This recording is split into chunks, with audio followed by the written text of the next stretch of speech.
என்ன அண்ணா வெரியா ஹாப்பி போல. சோ நேற்று உங்களுக்கு ஒரு முடிவு கிடைச்சிருச்சு, உங்களோட விஷயத்துல ஒரு முடிவு கிடைச்சிருச்சு. பட் மாணவர்கள் எங்களை போல பிசி மாணவர்களும் சரி, எஸ்ஐ தேர்வை எழுதி முடித்து வெயிட் பண்ணிட்டு இருக்க மாணவர்களுக்கும் சரி, ஒரு முடிவு கிடைக்க வேண்டாமா? முடிவு கிடைக்கிறதுக்குள்ள எங்களை முடிச்சு விட்டுருவாங்க போல இருக்கே. சோ எங்களுக்கும் ஒரு தேவை, ஒரு குட் நியூஸ் தானே. அந்த குட் நியூஸ் உங்க மூலமா எங்களுக்கு ஏற்பட்டுச்சுன்னா எவ்வளவு சந்தோஷமா இருக்கும். என்ன சொல்றன்றது புரியுதுங்களா? நேற்று ஜனவரி மாதம் வெளியாக இருந்த ஒரு திரைப்படம் இத்தனை மாத காலம் தாமதப்படுத்தி இப்ப வெளியாவதற்கான ஒரு முன்னேற்பாடுகள் கோர்ட்ல எல்லாம் முடிஞ்சு, சென்சார் சர்டிபிகேட்ஸ் எல்லாமே முடிஞ்சு, எல்லா ப்ராசஸும் முடிஞ்சு ஜூலை 23 ரிலீஸ் அப்படின்னு சொல்லிட்டாங்க. மனதளவுல எவ்வளவு சந்தோஷமா இருக்கும். அந்த படத்தில் நடித்தவர்களுக்கும் சரி, அந்த படத்தை தயாரித்தவர்களுக்கும் சரி, அந்த படத்தை இயக்கியவர்களுக்கும் சரி, எல்லாருக்குமே மனதளவுல என்னது ஒரு மிகப்பெரிய சந்தோஷத்தை கொடுத்திருக்கும் அந்த முடிவு. ஜூலை 23 ரிலீஸ் ஆகுது, இவ்வளவு நாள் உழைப்பு அப்படின்னு சொல்லிட்டு எவ்வளவோ விஷயம் பேசுறீங்க. உங்களுக்கு இருந்தா உழைப்பு, எங்களுக்கு இருந்தா உழைப்பு இல்லையானா? சோ நீங்க கண்டிப்பா பண்ணலாம்ல நினைச்சா. சோ இப்படி உங்க மனது இன்னைக்கு சந்தோஷமா இருக்கும். இதுவும் உங்களுக்கும் அது உங்களுடைய தொழில் ரீதியான ஒரு விஷயம். கஷ்டப்பட்டீங்க, அந்த கஷ்டத்தினுடைய விளைவா இன்னைக்கு அது வெளிவரப்போது. ரொம்பவே சந்தோஷத்துல இருப்பீங்க. அதே போலதான் மாணவர்களும் கஷ்டப்பட்டாங்க, உழைச்சாங்க. அதனுடைய முடிவு இன்னும் அவர்களுக்கு சொல்லப்படல. கடவுளால உருவாக்கப்படக்கூடிய ஒரு குழந்தைய 10 மாத காலத்துல வெளியே வந்துருது. ஒரு 10 மாத காலத்துல ஒரு தாய்க்கு தான் சுமந்த குழந்தை ஆனா பெண்ணா தெரிஞ்சுக்கிற அளவுக்கு என்ன ஆகுது, ஒரு உரிமை அதை தெரிஞ்சுக்கிறாங்க ஒரு 10 மாத காலத்தில் முடிவில். ஆனா நாங்க நவம்பர் மாசம் 9ஆம் தேதி எழுதணும், டிசம்பர் மாசம் டிசம்பர் 21 அந்த மாதிரி ஒரு எக்ஸாம்ஸ் எழுதணும். சோ இந்த 2 தேர்வுகளும் இன்னும் முடிவுகள் என்ன ஆகல, வரல. எஸ்ஐ மாணவர்களாவது அடுத்து பிசிக்கல் பண்ணலாமா, வேலைக்கு போலாமான்னு ஒரு குழப்ப நிலையில இருக்காங்க. என்ன பண்றதுனே தெரியல. வேலைக்கு போனா திடீர்னு ரிசல்ட் வந்துருச்சுன்னா பிசிக்கல் நம்மளால பண்ண முடியுமா அப்படின்னு சொல்லிட்டு இருதரப்பட்ட மனநிலையில இருக்காங்க. பிசி மாணவர்கள் அனைத்தையும் முடிச்சுட்டு எனக்கு வேலை கன்ஃபார்ம்னு சொல்லிட்டு எல்லார்கிட்டையும் சொல்லிட்டவங்க எல்லாம் இன்னைக்கு இன்னுமா வேலைக்கு போலன்ற ஒரு கேள்வியை சுமந்துகிட்டு இருக்காங்க. இதுவும் உழைப்பு தானே. இந்த உழைப்புக்கான முடிவை சீக்கிரமா எட்டினா நல்லா சந்தோஷமா தானே இருக்கும். இதுல நிறைய பேர் ஓவரால் ரிசல்ட்டை பத்தி தான் கேட்டுட்டு இருக்கீங்க. ஓவரால் ரிசல்ட் வரப்போறது உறுதி. நேத்தே நான் அந்த ஆர்டர் காப்பியை வச்சு காமிச்சு சொல்லிட்டேன். சோ ஓவரால் ரிசல்ட் வரும், எக்காரணத்துக்கு ஒன்றும் பயப்படாதீங்க. என்ன கொஞ்சம் டிலே ஆயிட்டு இருக்கு. இன்னொரு கேஸையும் முடிச்சு விட்டுட்டு பிசி இன்னொரு கேஸை முடிச்சுட்டு மொத்தமா ரிசல்ட்டை கொடுக்கலாமா, இல்ல இப்பயே கொடுத்துட்டு அந்த கேஸ் எதனா ஒரு அதிரி புதிரியா உள்ள நிற்கும் பொழுது மாணவர்கள் அதிலும் கலக்கம் அடையணுமா அப்படின்னு சொல்லிட்டு போர்டு என்னவோ ஒரு முடிவு எடுத்து தானே டக்குன்னு பண்ணும். கண்டிப்பா பண்ணுவாங்க, உங்களுக்கு நல்லதையே பண்ணுவாங்க, அது நம்புங்க. போர்டு உங்களை ஏமாத்தாது. ஏன்னா வழக்கம் போல சொன்னதுதான், அந்த இதுலயே ஏமாத்திடுச்சு சார் ஆனுவல் பிளானர்லயே. பார்ப்போம் என்ன நடக்குதுன்னு. மாற்றம் ஒன்றுதான் மாறாதது, எல்லாமே மாறதுக்கான வாய்ப்புகள் இருக்கு. சோ சொல்ல முடியாதுல, ட்ரைனிங் ஏத்திட்டா என்ன வேணா நடக்கலாம்.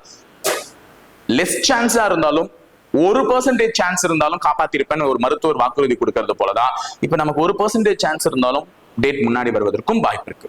சோ நம்பிக்கையோட வரக்கூடிய மாணவர்கள் படிங்க, இருக்கக்கூடிய மாணவர்கள் ரிசல்ட் எதிர்நோக்கி காத்துருங்க. கூடிய விரைவில் வெளிவரலாம்.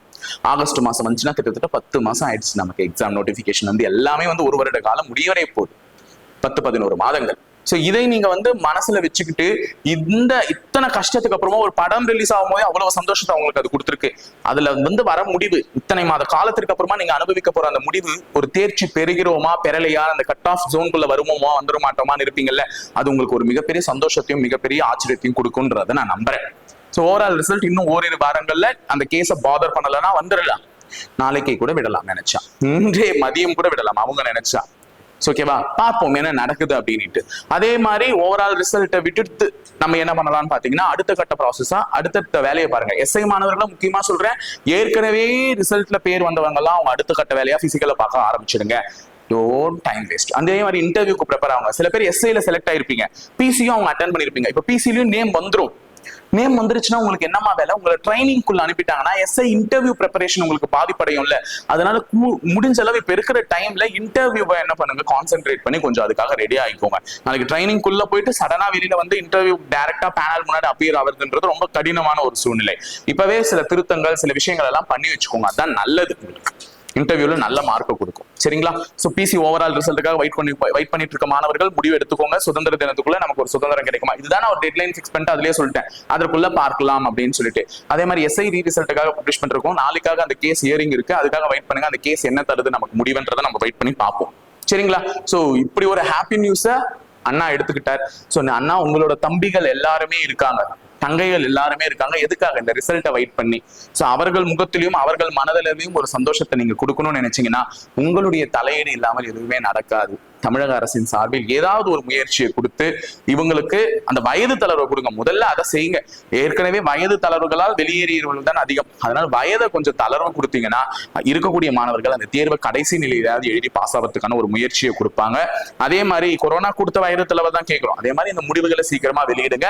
இந்த வீடியோ பதிவின் வாயிலாக இதை தான் எங்களால் கேட்டுக்க முடியும். நாங்களும் லெட்டரை ஃபார்வர்ட் பண்ணிருக்கோம். ஸோ எங்க தரப்புல வந்து பெட்டிஷன்ஸ் போடலாம் அப்படின்னு சொல்லிட்டு ஒரு விஷயம் வச்சிருக்கோம் மெயில் மூலமா. ஸோ அதுவுமே என்னன்றதை நான் உங்களுக்கு கூடிய விரைவில் சொல்றேன். ஸோ கொஞ்சம் ப்ராசஸை வேகப்படுத்த சொல்லுங்க. எங்களுக்கும் சந்தோஷம் வரணும், அது உங்களுடைய சந்தோஷமாவும் இருக்கணும். பார்த்துக்கோங்க. ஸோ இணைந்திருங்கள், தொடர்ந்து பயணிப்போம். உங்க கையால ஆர்டர் வாங்கறதுக்கு வெயிட் பண்ணிட்டு இருக்காங்க மாணவர்கள், அதுவும் பார்த்துக்கோங்க. ஓகேங்களா? தேங்க்யூ.